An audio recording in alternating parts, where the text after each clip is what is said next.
Alô você, tudo bem? Cá estamos nós, nessa praça aqui aprazível do Alto da Lapa.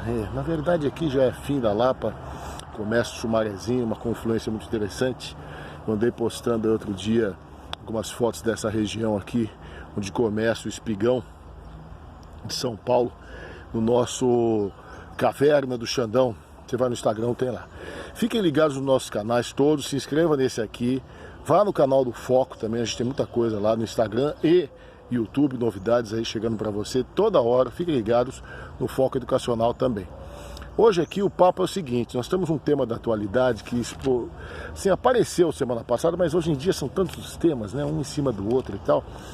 Houve uma discussão em cima da questão do fundamentalismo religioso, apareceu aí esses dias.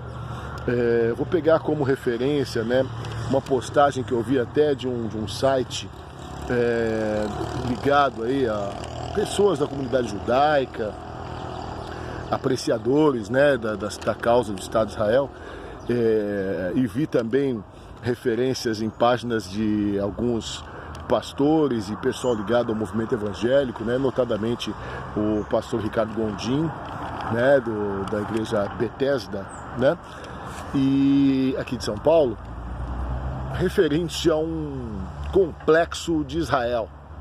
Não tem nada a ver com o Estado de Israel, a entidade oficial, né, do Oriente Médio e tal.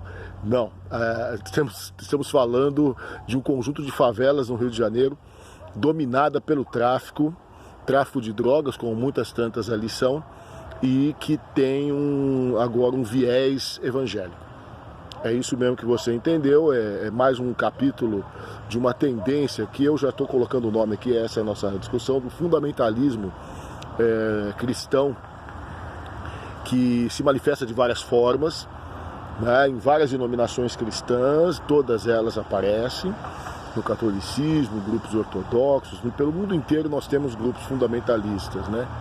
E o que é o fundamentalismo? Eu vou usar aqui a definição, né, da Karen Armstrong, né, que é uma estudiosa do assunto, e ela sempre apontou o fundamentalismo em todas as linhas religiosas, né, das três grandes religiões abrâmicas, né, tanto no judaísmo, quanto no cristianismo, quanto no islamismo. Normalmente a gente pensa no islamismo, né, mas a devoção militante é a definição que a Karen Armstrong coloca, né, um devoto militante, uma militância que vai além do proselitismo, da pregação, militância no sentido de ir para a ação.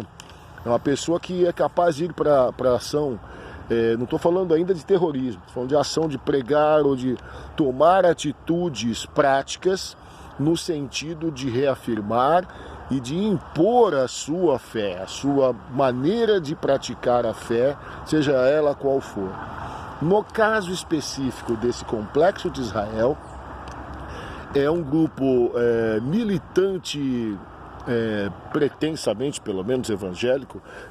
Meus conhecidos todos evangélicos repudiam dizer que esses caras que são traficantes e assassinos possam ser considerados exatamente evangélicos, mas eles se colocam assim, esses traficantes, e impõem, inclusive, a orientação religiosa deles, proibindo outras denominações de matrizes, especialmente, como se sabe, perseguindo grupos de matriz africana, terreiros, templos de Umbanda e Candomblé, onde eles destroem, enfim, agridem pessoas, proíbem as práticas, né, por meio da bala, da arma, né, da violência. Então isso aí é um exemplo do fundamentalismo em uma de suas vertentes, não é o fundamentalismo em si. O que eu quero colocar como questão para vocês, né, para pensar e discutir, é o que disse o pastor Ricardo Gondim, que é evangélico, pregador, né, que fundou uma igreja independente, Bethesda.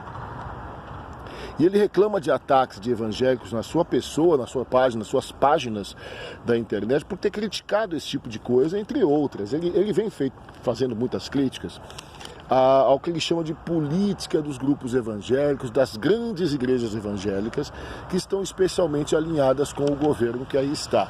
Como ele é um crítico desse governo, ele posta coisas assim, só que ele tem sido massacrado, como ele mesmo diz, por seguidores dessas grandes igrejas, e sim, adoradores aí do mito, do presidente que virou um mito, né, que em vez de governar faz propaganda eternamente, e alimenta muitos fanáticos das suas políticas, dos seus discursos, por mais tortos que eles possam parecer, e discursos esses que o pastor repudia como cristão que é, na definição que ele entende, diferentemente desses outros grupos. Mas ele fala, ele chegou a dizer assim: nós estamos na iminência de chegar a ter um golpe nesse Brasil que vai instaurar uma ditadura teocrática. Aí a gente pode pensar Irã, Afeganistão, eu falo muito sobre isso, Talibã, Afeganistão, eu falo dos talibãs cristãos, né, aqui no Brasil.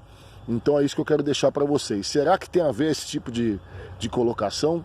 Tem a ver esse tipo de ameaça? Né? Não se esqueçamos que tanto o Irã quanto o Afeganistão começaram com revoluções de populares insatisfeitos com governos corruptos e autoritários. Legitimamente quiseram tirá-los. Quando tiraram, abriram caminho para esses grupos fundamentalistas, no caso islâmicos, e hoje os países são aquilo que a gente sabe. Péssimos exemplos de direitos humanos, de liberdades, e não há possibilidade de sair desse buraco em que se encontraram, porque são governos autoritários e praticamente ditatoriais.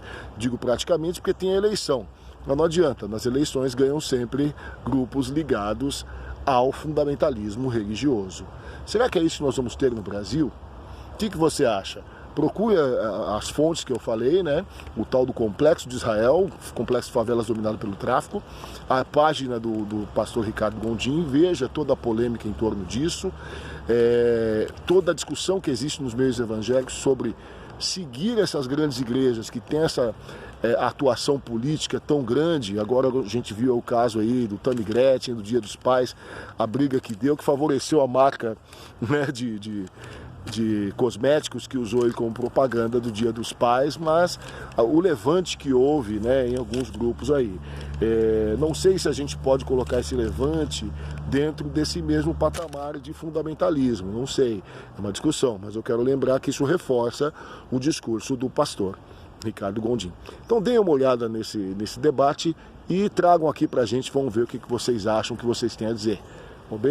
Ok? Eu agradeço a vocês e ficamos aqui para sair da caverna juntos. Vamos nos esforçar ainda, continue.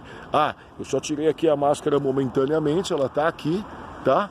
Para a gente fazer essa transmissão, já que eu estou numa praça ao ar livre. A hora que eu sair para a rua, máscara no menino.